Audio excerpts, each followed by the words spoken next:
So today I'm walking the route of the iconic Great North Road. This was the main route between Edinburgh and London for hundreds of centuries. And now it's also been diverted mostly by the A1, which avoids town centres and sort of cities like Newcastle. So I'm going to walk from the northern end of Newcastle all the way down to the Angel of the North.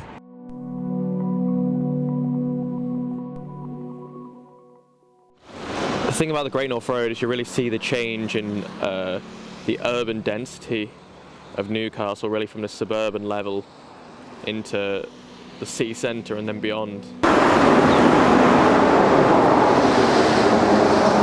Now, petrol stations are always a sign of you're getting onto the edgelands of a place, the start of the real edge of the city.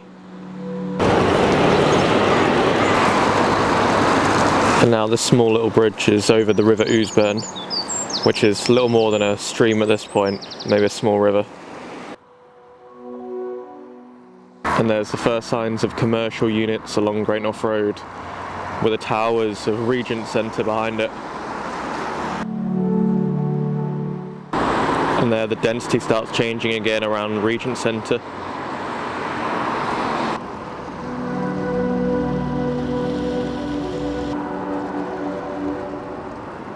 Regent Centre is punctuated with these mix of early 2000s and reclad 1970s buildings.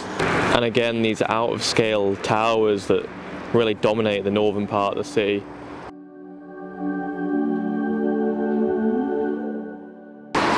And you can see this row of terraces which is slowly being converted more and more into commercial properties. And now we're entering into the town centre of Gosforth.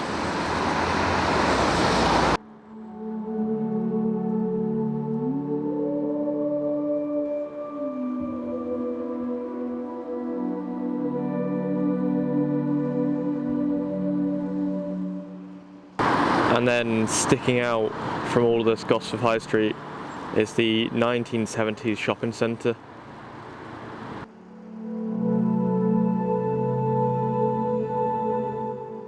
And now we're starting to exit Gosforth High Street and head towards the town moor. And you can see how the built form just gives away to the edges of the town moor. Now to the edge of the moor there are all sorts of these 1960s or 70s apartment blocks that stick up. And here you can see it's just an expanse of greenery on both sides of the road.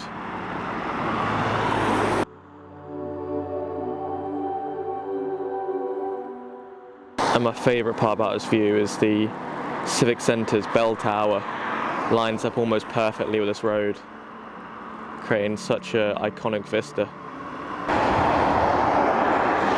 And there's some Art Deco flats rising above the moor, as well as iconic 1970s ones. I remember hearing somewhere there was a rooftop restaurant in the far building at one point. And here's the aptly named Blue House roundabout, named after this little cottage that sits on one side of it, and the only real house in this section of the moor.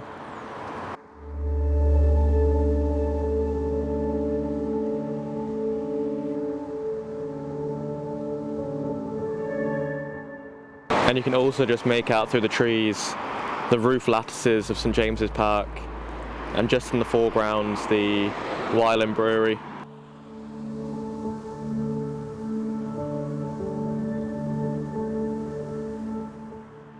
And you can see up ahead the three-level interchange of the Central Motorway and the Great North Road. As a pedestrian here, you have to verge away from the Great North Road in order to get underneath the Central Motorway. Now, the area you come into is Brandling Park, and this is one of the first suburban areas that really expanded outside of Newcastle. And this is always my favourite house in Brandling Park. The mansard roof isn't that popular in the UK, but when it's done it looks real nice.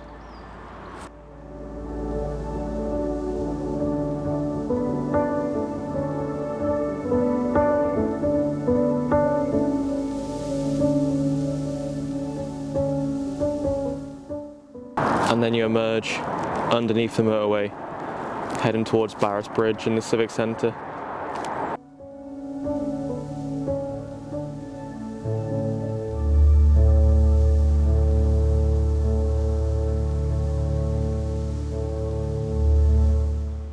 So somewhere along here lies the underground river of the Loughtburn,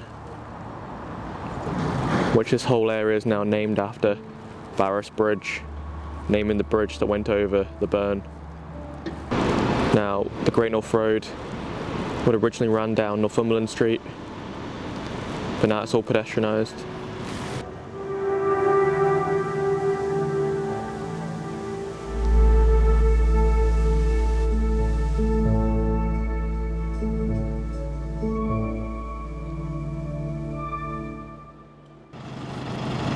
And now we're on the verge of the streets of Grangetown, with Monument looming over the area.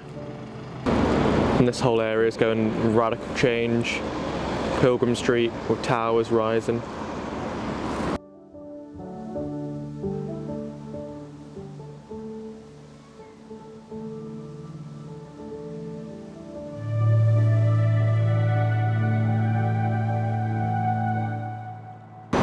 And there's the gap of a missing building along the street. Several times had plans to rebuild it, but it still just sits vacant.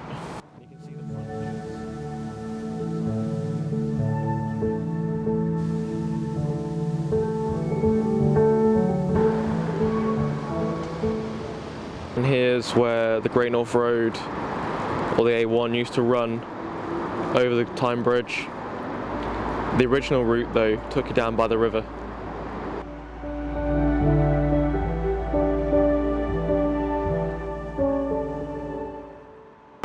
And here you can see Newcastle as like the multi-layered city that actually is. Railways going over roads, leading into bridges. So the original route of Pilgrim Street would have zigzagged between these buildings before crossing the river where the swing bridge now lies.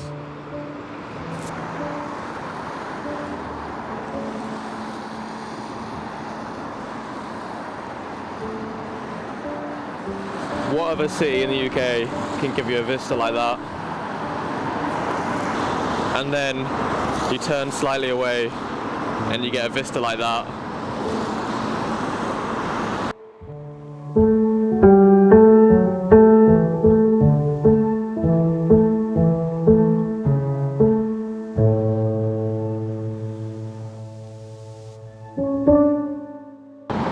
And the views of the oldest part of the quayside, named Sand Hill, after the hill of sand that lied here.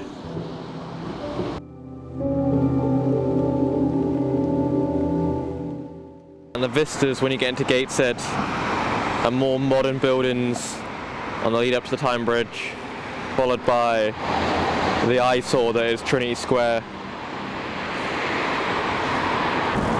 And just off the Great North Road is Gateshead's old town hall, no longer in use, replaced by their civic centre. And here is Trinity Square, a large Tesco and student accommodation, now forms most of Gateshead town centre. And similar to Newcastle, the Great North Road again has been replaced by this modern, well, 1970s motorway infrastructure. I mean, when we built these roads through our towns and cities, did we ever really think of what the people there would think?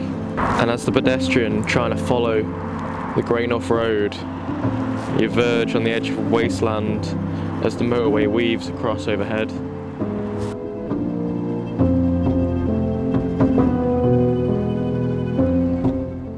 Through the trees, you can see the high-rise ambitions of Gateshead in the 1960s.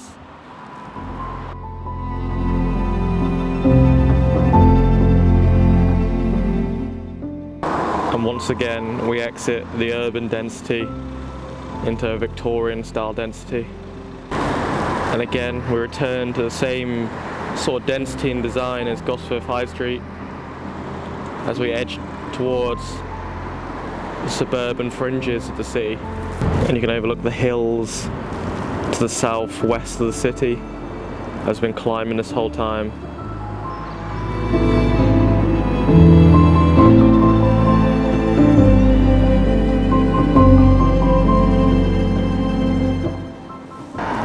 forget how long the stretch of Lowfell is before you get to the Angel.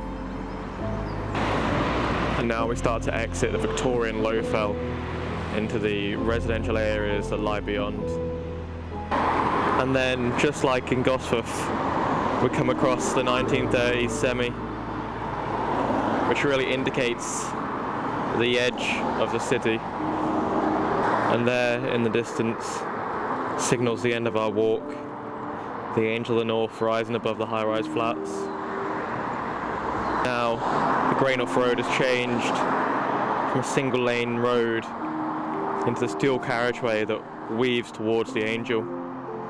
Out in the distance now is County Durham and the rural hinterlands of Newcastle.